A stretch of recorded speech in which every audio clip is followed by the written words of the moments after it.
Thank you for listening to the Following Films podcast. Today I'm joined by Jenna Kanell and Courtney Dixon. I had Jenna on the show to discuss FACELESS After Dark, a film she co-wrote and stars in. Following her breakout success as the star of a killer clown horror film, Bowie now finds herself struggling to capitalize on its success.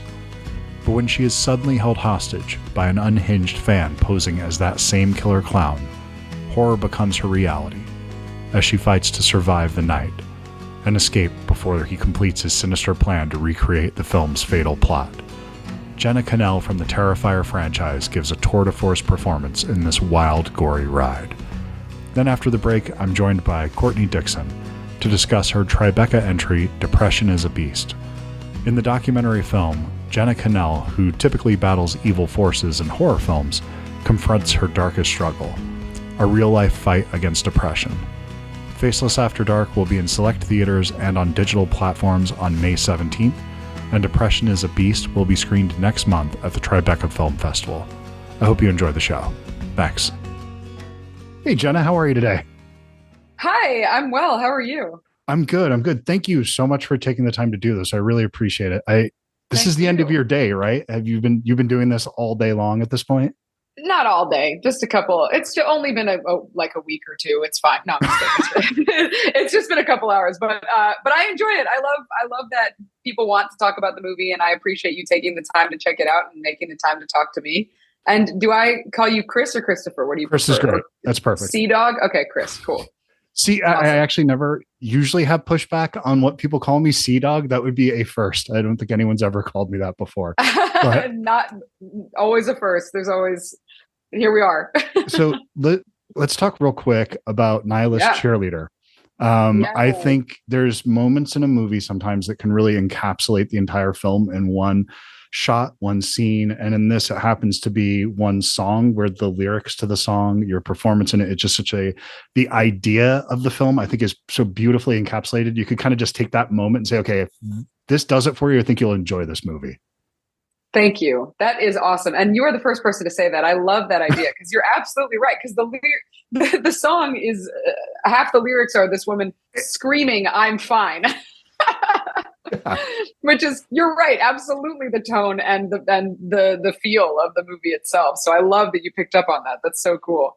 And that sequence was a ton of fun to shoot. Was that something you brought the song? Was that in the writing of it, or is that something you happened into after? So the scene was written out in terms of, what happens in the scene. Yeah. But that song, no. I mean, so actually we kind of compiled a playlist of local Atlanta bands because we were filming in Atlanta. And we figured these are bands that were more likely to get their permission to use their music. Or these are bands who might like essentially having this crazy, weird music video for their use. It's just in the middle of the movie. And so Nihilist Cheerleader was one of the bands that I can't remember if I found it or if my co-writer Todd Jacobs found it, but one of us found it and we put them on the playlist, and we essentially sent Raymond Wood, the director, this playlist of all these different cool, like, Riot Girl type musicians, and he loved that one, and so we went for it. And we did something that you should never do, which is we filmed that scene before getting permission to use the song. Don't ever do that. I can't highly discourage it enough. But we showed it to them, and they fucking loved it, and now are gonna use it. They absolutely love it. So we really lucked out because it really is an excellent song. Oh, it's a great song, but it's your performance in the moment, and that also because that's I don't think that people really fully appreciate how difficult doing a scene like that is, where you have to realistically convey what you're doing there, where there's a vulnerability in that I think is probably, to me, thinking of that as my really, really bad acting past, and thinking of getting into that headspace to let yourself be that free in a moment would just be absolutely fucking horrifying. But you looked like you were just rolling with it. Thank you. It's wonderful to hear you say that, because that was actually one of the harder scenes for me to film, because I'm not necessarily comfortable. If there were, I do fight scenes all the time. And so I'm Sure. very comfortable with choreography. But if someone just says, okay, you just now have to make up a dance and these 20 people are just going to be standing there watching you in silence, that's not my comfort zone. And so that was, especially, using a vibrator as a microphone. So that's, I was nervous about that. But I'm really happy with how it turned out. And it was this very cool sort of dance, which also makes it easier to perform and to be vulnerable, like you were saying, because the crew was so supportive and Ray really created a very collaborative environment, which helps a lot and gave everyone autonomy while still maintaining this vision of his. And it makes it easier to perform and to be vulnerable and to be sort of emotionally naked in this way, because you feel like you can't fail because there are all these people there to catch you. And so we were doing some cool stuff too, where the DP Randall Blizzard was playing, where it's called lens whacking, which I had never heard of before, but it's very cool, where you take the lens off of the camera and you move it around in front of the sensor, and it creates this trippy effect. And then, put that with the editing and the way the lights were, going apeshit. And it was just, I'm glad you enjoyed it. I'm really, really happy with how that part came together. Well, it just gives such a perfect peek into your mind that we've seen several times throughout, but I think that really just lays it out there. And thank you. In your performance, though, it is something, sorry to drill down on this so much, but it is something that I think that making something like that you could have gone something that was highly stylized, or this is very stylized, but highly choreographed, where it felt choreographed, and that would have actually worked in this moment. But this doesn't feel choreographed. It feels very raw, which I think it's kind of like that. Pretend like you're waking up is impossible to actually pull that off. Yes. Pretend like you're dancing right now, but it's in Pulp Fiction, there's that moment where Uma Thurman's dancing and she kind of runs out of steam halfway through it. That's what sells that to me. When she kind of gets things off the beat and it's not perfect, that's what makes it feel very real. And I think you're doing something very similar here that feels very natural and lived in. Thank you. I love that, because, and I've seen a lot of movies where, someone's supposed to just be dancing at home alone, and it's very clear that they are not alone and that this is not how they would dance if they were. And so it's not supposed to be pretty. It's supposed to be kind of like weird and unflattering and strange and unhinged and cathartic for the character. But I appreciate that you noticed that, because that was a huge part of what we were trying to do with the movie, is put you into the perspective of this character. And that's where the meta horror, the meta thriller element comes in, as I'm sure you noticed. You clearly have, of we want you to almost be experiencing the movie that she's making, that the character's making as they're making it. Well, when I was watching this, it's kind of, I didn't know what movie the character was making, though. It was am I watching a version of Adaptation? I was thinking for a little while, is this that kind of a thing? Is that how much of this? I love an unreliable narrator, because you're never really sure. And this narrator it's all your point of view. And this is absolutely somebody you cannot trust the story you're being told this whole time. And I don't want to give anything away, but I was very happy with the direction that it ended up going in the end. Thank you. And I appreciate that, because I do feel it's one of those movies that's a lot more fun if you go in blind and you don't know where it's going, because it does kind of change directions every 10 minutes or so. So I appreciate that your discretion. But, and that's a big part of it. I mean, not just an unreliable narrator, but an unhinged narrator, like a narrator that's challenging you to keep looking and is essentially saying, you're strapped in, we're now going to drive this train off a cliff. And it kind of, and I glued you to your seat. Well, it's almost like you're partly culpable in what's going on here, because the way that you're witnessing it. And I really appreciate that, because to me, while this is a hyper specific story, that I'm assuming that you could relate this back to your personal experience. But it's really something that I think is universal in the story that you're telling. Anybody that is engaged with social media and has had to deal with outside pressure and outside voices and other opinions, and had not being able to speak your truth necessarily because of fear of what the world will think of that. I think that is very much a universal theme at this point. While it is hyper specific about horror films and about the creeps that kind of show up to people that have been in films and that kind of thing, it has those elements to it, but I think you're telling a much bigger story here. Thank you. I really appreciate that because that was certainly a part of the goal. I mean, that's always the goal, is to make something that's so specific that it becomes, Yeah.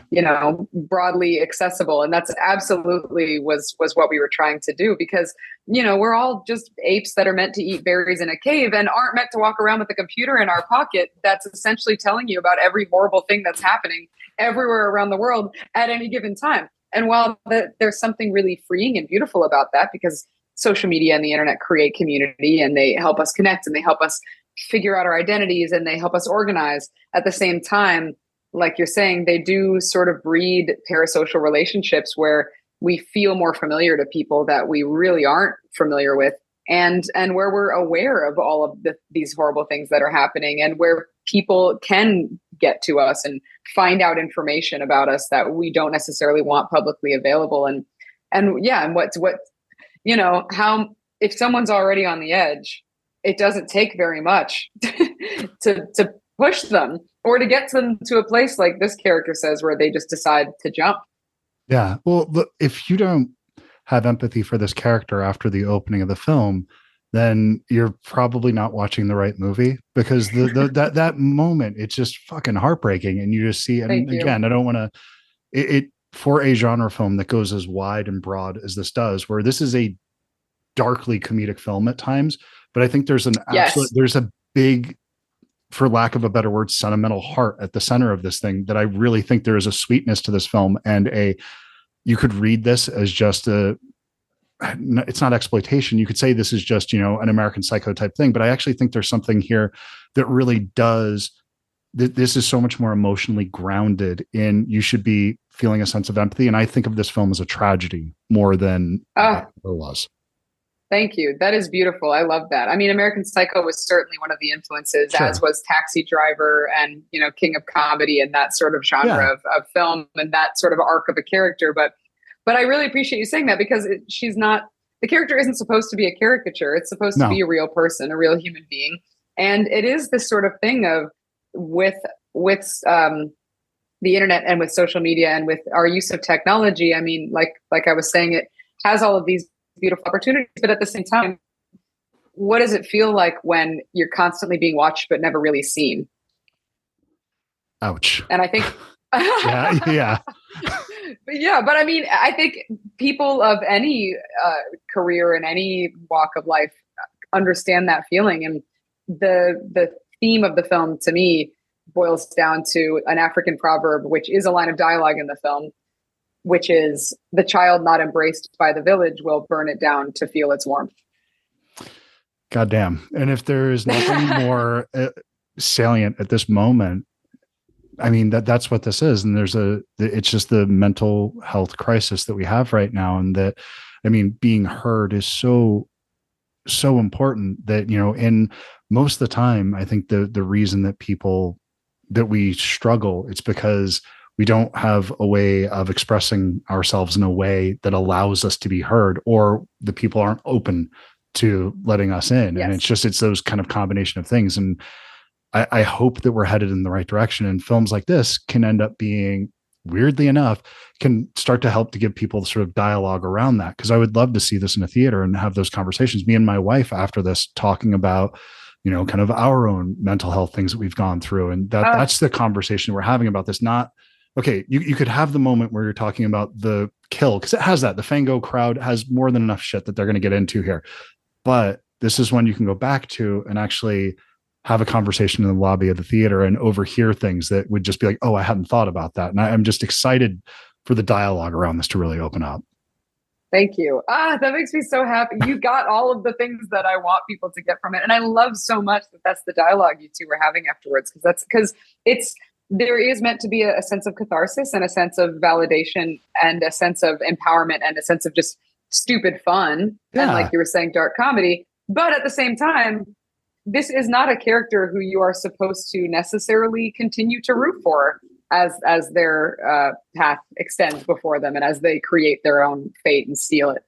It's supposed to be morally ambiguous. And again, without giving anything away, though, it's the moment that happens in the credit sequence that we go to, it underlines that a lot of what you saw here, that there's just the movie was, I don't feel that it was made with cynicism. This feels like it was a passionate project that came from the heart. But I feel like there are some cynical notes here for sure. And that ending is just brutal. That, second ending that you have here is, it's a rough pill to swallow. Thank you. Thank you. You're welcome. I don't know. No. Thank you.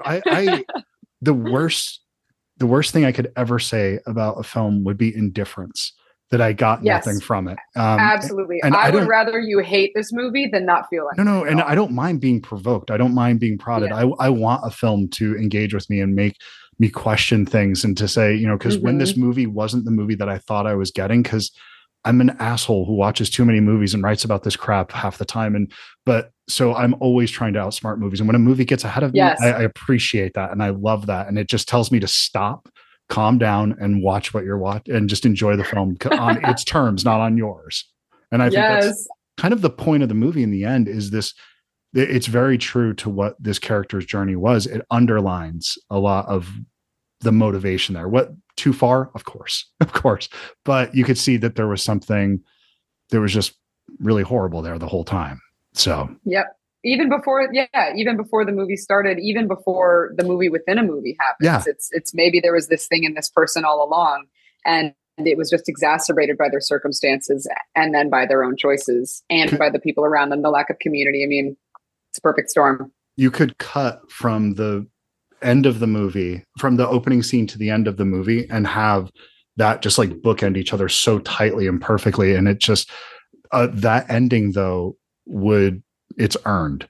And it's something that I think that if you were to have navigated everything in between, that 90 minutes in between those two moments, it wouldn't have worked. And I think it just beautifully plays out though. And I thoroughly enjoyed this movie. I think this is a really wonderful film that you've made, but it's something that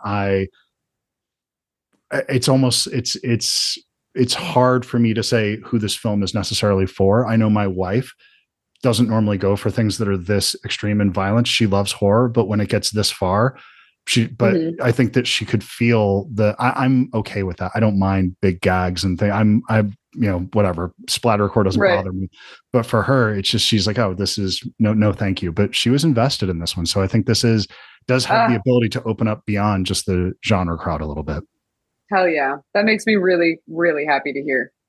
Well then, so I know we're almost out of time here, and I'm sorry to thank you for taking the time at your end of the day. I do appreciate it. Oh my gosh. No, thank you. No, sincerely, this is so much fun. And everything you're saying is like, you're getting all of the things that we were hoping for, because a film is, you never know how people are going to receive it. And there are people who are going to watch it and are completely going to miss all of the things that we're trying to say, or just not be open to it, or not want to watch it and not enjoy it. But that's not who it's for. It's for the people who enjoy it and who find something in it that speaks to them. So you're who this movie is for. So thank you. Thank you for making the time.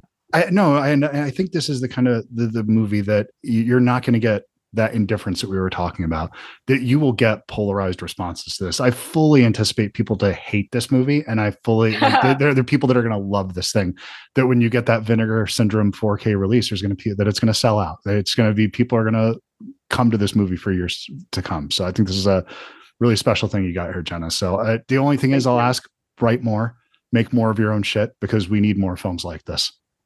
Thank you. I'm on it. I'm already on it. But you asking, I appreciate. Yeah. Thank you so much. I'm working on it. Absolutely. Good. That's what I want. I mean, yeah, I'm greedy American consumer. And when I find voices I want more of them. That's all. And thank you. Just because you told me, I will. And thank you for turning me on to Nihilist Cheerleader. It took me, I'm 47. So that kind of Riot Girl thing that you're talking about, those bands were hugely important to my, early development, and took me back to that place. So thank you for that. I love it. And I hope there's the fun evolution in the music where it starts in that place and then ends up kind of orchestral as Bowie, as the movie is made, as Bowie changes. And I'm glad you like the journey. Is just sorry, last question, I promise. But is the name is the name Bowie tied to David Bowie in the way that he changed and just redefined himself with every album, so many iterations of him? That's kind of what I was thinking. There was a direct correlation. That is absolutely part of it. That's a big part of it. It was meant to be both about that and about, the different personalities, the different sides of a diamond that each person has. And then at the same time, David Bowie's relationship to gender or lack thereof, yes, because that's also a big part of the discovery that happens throughout the movie. And David Bowie's sort of disconnect from gender and sexuality and genre, and his inability to sort of be defined, is what we were hoping to sort of feed this character with. Was 40 years ahead of his time. So for sure. Absolutely. But thank goodness we got to be alive at the same time as him for a fleeting moment, because not everyone can say that. No. But I think people will be going back to his stuff for years to come, because absolutely. Yeah, it's so good. So good. Very much. Thank you, Jenna. I appreciate taking the time today. It was a pleasure to meet you. And hopefully we'll get to chat on the next one. Thank you so much, Sea-Dog. I appreciate it. I'm looking forward to it. I don't know if that one's going to stick. I'm going to start calling you Sea-Dog now. Thank you. Oh, Stacy. God damn it. I thought we were cool. What have I done? Thank you so much, Chris. Talk to you soon. Thanks, guys. Bye. Thank you. Okay, and next. This episode of the Following Films podcast is brought to you by Bookman's. So today, I went into Bookman's and decided to try to find a film by Michael Mann. I went over to the Blu-ray section and saw copies of several films I already own, and then I found it, Black Hat. This is one I haven't seen in quite a while since it came out, and I figured maybe it was time for a reassessment of this much maligned film. So Black Hat is a cybercrime thriller directed by Michael Mann that delves into the world of cybercrime, hacking, and international intrigue. While it promises to be a gripping exploration of the dangers lurking in the digital age, the execution falls short of expectations. The film follows convicted hacker played by Chris Hemsworth, who's temporarily released from prison to help the American and Chinese authorities track down a criminal network that's responsible for a series of major attacks. As the hunt takes them across the globe, Hemsworth's character must navigate the murky waters of the criminal underworld while grappling with his own demons. One of the film's major shortcomings is its lack of technical accuracy and realism. While it attempts to portray the world of hacking authentically, it often falls into cliches and inaccuracies that ultimately undermine the credibility of the story. So the hacking sequences are exaggerated and unrealistic, relying more on flashy visuals than genuine technical expertise. And this is coming from an absolute layman. I am not somebody who knows anything about hacking, and yet I can see some of the things that just flat out aren't true in this film. And that particular disconnect may disappoint viewers familiar with the subject matter or looking for a more grounded portrayal of cybercrime. So despite these flaws, though, Black Hat does have its moments. Michael Mann's signature style is evident in the film's beautiful, sleek cinematography and the signature action sequences, and the international setting adds depth to the narrative. It highlights the global nature of cyber threats and the challenges of international cooperation. Chris Hemsworth delivers a solid performance as Hathaway, bringing the character a sense of depth who's grappling for redemption. And the supporting cast includes, I had no idea, I'd completely forgotten this, but Viola Davis, who's really great in the film and adds a lot to the film. But ultimately, Black Hat falls short of its potential. While it offers a glimpse into the world of cybercrime and espionage, its lack of technical accuracy and reliance on cliches detracts from the overall experience. And despite its flaws, fans of Michael Mann's work or of the cyber thriller genre, I guess if you're a huge Johnny Mnemonic fan and you're looking for some more cyber thriller, you could do worse than Black Hat. However, for those seeking a more realistic, nuanced exploration of hacking and cybersecurity, this might leave you wanting more, and I'm not sure I can recommend this one. But despite that, this gave me the chance to check out a film that I've been meaning to reevaluate, because I keep hearing that Black Hat is an underrated film, and maybe I'll give it another 10 years, follow back up with this one, and see if it does end up coming around for me. But remember, Bookman's, they have your cool covered. Hope you enjoy the rest of the show. Thanks. Hey, Courtney. Hi. How are you today? Good. How How are you doing? I'm good. I'm so sorry. I had the timing wrong on this. I thought that I was doing this in 15 minutes from now. I'm so sorry. And I saw you had joined, so I feel terrible about it. Don't even sweat it. No worries. Well, thank you for taking the time out of your afternoon to do it. I really appreciate it. No, this is exciting. This is the first podcast I've ever done. So Oh, I'm really? Oh, okay. I truly, because in like the film world, I can rely on visuals. Y'all can't. You just have to. I feel like you're the gods leading it here. I would not go even remotely close to that. So, okay. So with this film, it's very odd. I just happened to have interviewed Jenna on Monday this week. Oh, So cool. I got the note from the publicist yesterday and say, oh, well, this is one of those little serendipitous moments I have to jump on because this makes a lot of sense because we were talking about the film she co-wrote and a lot of that and how mental health plays a part of that film. And that was kind of what I was drilling down on and thinking about that film. Have you had a chance to watch it yet? The Faceless? I did. Okay. Yeah. Incredible movie. Really, really good. Yeah. So A lot of fun. So how did this project come about for you to kind of dive into her personal experience with depression? Well, it's funny because I had she's 2 now, but I had a baby and Congratulations. thank you. But it was quite the experience. I was expecting, to have this like amazing, surreal birth, and it ended up being super complicated after, and it was just kind of not the experience I thought I was supposed to have. And then it was just like hard kind of adapting. And so I went into a really kind of dark postpartum depression. Yeah.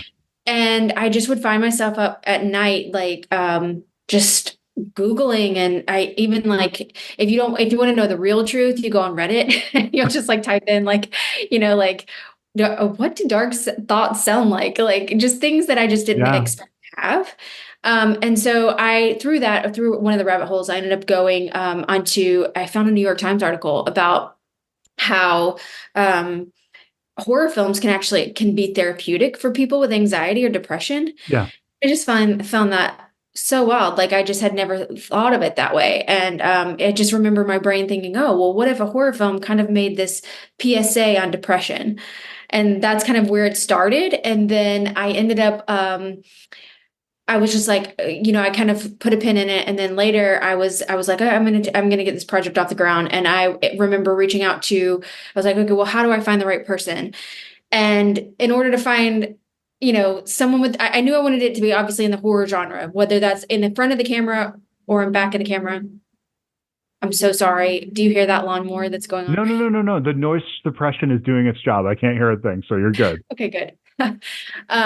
Yeah. So I was like, I knew I wanted to find someone in the horror genre. And so I started reaching out. This sounds crazy, but I was like first searching tags on Instagram, like, and just seeing if maybe I could find a person that was an advocate for the tag. And then I searched so many times, like depression, mental health, all these things that Instagram actually flagged me and was like, are you okay? They sent up a pop-up message and was like, are you okay here? Which is really cool that they did that. Yeah. Yeah. But so then I was like, well, I'm not finding anybody in that wanted. So then I went the next route, which was a crazier route where I was like, let me just pop into people's DMs that I find interesting and just be like, hey, I love your work. Also, are you depressed? And that was a terrible way to go about it because I was like, that's like the weirdest thing you could get in your inbox. And so I was like, I can't put myself, I'm left on red so many times and people think I'm crazy. I'm going to have to stop doing this.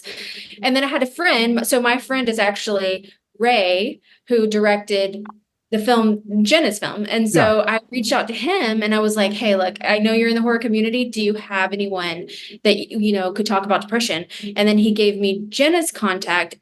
I was thinking Jenna, he just was going to blast it for me and help go out to her people. Yeah. And then when I got on the phone with her thinking that that's what we were going to be talking about. She's like, no, she's like, I'd love to do this. I'm in. And I was like, wait, what? You want to do this? That's so cool. So it was a really great moment. So, well, and is the connection for you the same? Did you find that therapeutic as well? When you were going through postpartum, did you find that horror films were an escape for you? I did actually, and like, I was like, I kind of it's funny because I'm not really I don't really find myself in the horror genre too much, although one of my films, and we could, some people debate me on this, one of my favorite films, I call it horror, people do not. They say that I'm crazy for calling it, but Old Boy. Would you How is agree? it not? Right? It's totally horror. It's one of my favorite films. It's crazy, and I can't believe I would Like, say it's one of my favorite films, but it's amazing, right? oh my God, it's absolutely amazing. And it's designed to, if you look at the use of the color green in that film, it's absolutely designed to make you feel uncomfortable and nauseous the entire time. It is playing with horror. If you watch, how could you not? Yeah. That is a Great. frightening concept. Okay, good. Now I have Yes. someone legit on my side, so I will use that in my next debate. Well, But I guess yes, horror I is did. intention, right? It's what is the filmmaker trying to do? What is the point of the piece? Are they trying to make you uncomfortable, trying to scare you, trying to unnerve you? Because there's horror films that aren't scary. Does that mean that they're not Right. horror because they weren't scary? I don't know. I don't think so. So just for me personally. So, Agreed. and I think that horror is a dirty word. So there's a lot of things that probably are horror, but people don't want to admit that they like something that is. And so you like this Korean film and you say, oh, well, no, it's like the Silence of the Lambs thing where it's, no, that's not a horror film because I like it. And I think it's worthy of awards. Therefore, it can't be a horror film because that's the, dirty place. Totally. It's so funny that you said that too, because I have just from doing this film, and being kind of introduced to the horror community, I have found just watching Jenna's fans support this film.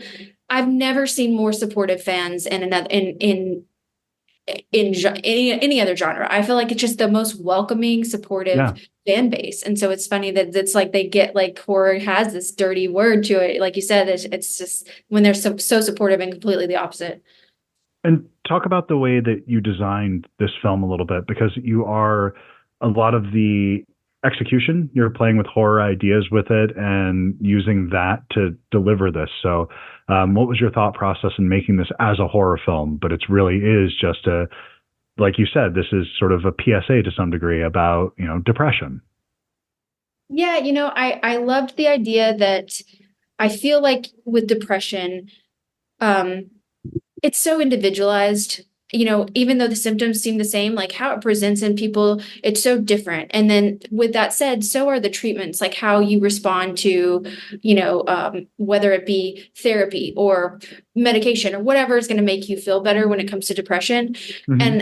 And then also sometimes I feel like those messages can get lost in the mix. You hear them so many times. Oh, well, go to counseling, try yoga, try these things. And you hear it, and they're all great things. And I'm not saying that that's not what you should do. It's just sometimes I feel like it can get lost in just hearing it so many times. So I was like, oh, I think just maybe this is a unique way to go about it, saying, talking about depression in a way that is, could maybe shake someone into hearing it in a new way. Like same topics, we're saying the same things that could be helpful, but like how could we do it in a different way? Well, I'm just glad that it's becoming more and more common to have conversations like this because, I'm 47. And when I was a kid, you would never think of an actor, coming out and having, talking about their struggles with depression, anxiety, or suicidal ideation, anything like that. Nobody would talk about that. That was definitely a dirty secret that you would keep in the dark as long as you possibly could. And when I see things like this, even though, depression goes the whole gambit, there's people that are, not just teenagers, but, people that are well into life that struggle with depression. But I think that, if you can catch people when they're a little bit younger, maybe they haven't been beat over the head with this message and they are looking for horror as a respite, and they find that sort of self-healing through that. And they have one of their people they look up to, who's talking openly about it. Maybe it'll help them to speak openly about it, which is, it doesn't matter how many times you get that message out there. Not everyone's going to get it that needs it. Totally. And I think Jenna is such a great representation of like, she's such a badass in her films, Yes. She just comes off across so strong. And I think that that's the beauty of her being in this film is like, this is what depression can look like too. It doesn't have to, we don't know who is going through it. And, one of the things I used in there was mask. And, it's so easy to hide behind mask, even when you're not wearing a mask, like in her world where she's constantly as a character, but just her own persona, sometimes you can hide behind that. So yeah, definitely Well, we all do to some degree. I mean, we all, whether it's an overt mask that we wear, but we all do. And you need to have masks. The masks are healthy. And I Yes. think that the thing that she's talking about, you have to embrace it and be comfortable with that because you can't just be an open wound to the entire world all the time because you'll get infected if you do that. Totally. To take a metaphor way too far. But so what are you gonna is the film playing Tribeca now or It'll premiere at Tribeca in June. We're really excited, and then we'll be started. This is kicking off. This is the world premiere, so it's kind of kicking off our run, and then we'll see where it goes next. That's great. Congratulations on that. Is there thoughts of expanding this into more creators beyond just Jenna? Because I feel like there's more story here to be told for sure, that you could open this up and make this a little bit more than 11 minutes. Oh, I love that idea. I will definitely reach out to some people and say, hey, this is a good idea. But as of now, no. I mean, but I love, documentary is where my passion and my heart is. And so I love telling those things through these kind of unique lenses and perspectives. So I definitely think that there's more to be told here for sure. Absolutely. And just the idea of horror as using that as a way to deal with, your depression, anxiety, anything that you have like that. That's how I found it when I was a kid. I became a horror fan, and it was because I was scared of the world, and it was a comfortable way for me to overcome fears when I was younger. And so, when I was, scared of thunderstorms when I was in third grade, and then you just get used to a horror movie, and you're like, okay, I'm going to be okay over time. And so those kinds of things. And I think it's just a much maligned but very important genre of films to have out there. Yeah, for sure. And just like you said, just the way, to look at it through that lens that horror can be, have that, therapeutic quality to it. It's just something that I just think is a really cool thing. So I hope that more people grasp onto that. So they will. And where can we send people to find out more about the film and where it'll be playing next as you ramp up and go through the festival circuit? My Instagram, my website. We're definitely doing some blasts. I have an amazing, PR team, but just getting Perfect. out. Yeah. I will send them that way. But thank you so much for taking the time to do this, Courtney. It was really nice to meet you, and congratulations on the film. You got something really special here. Thank you so much. I really appreciate your time. No, thank you. Take care. Bye. Bye-bye.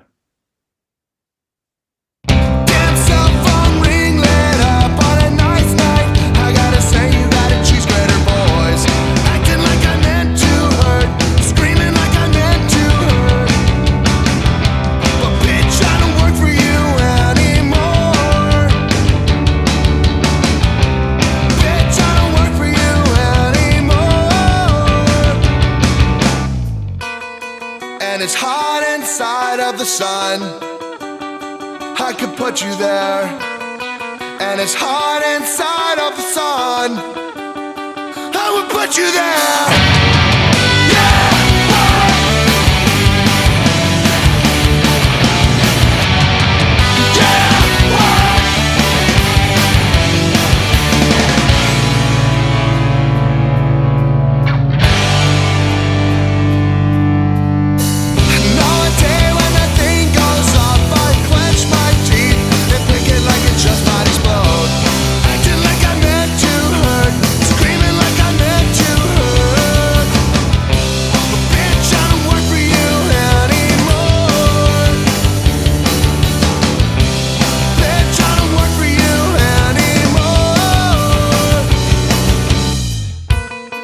And it's hot inside of the sun.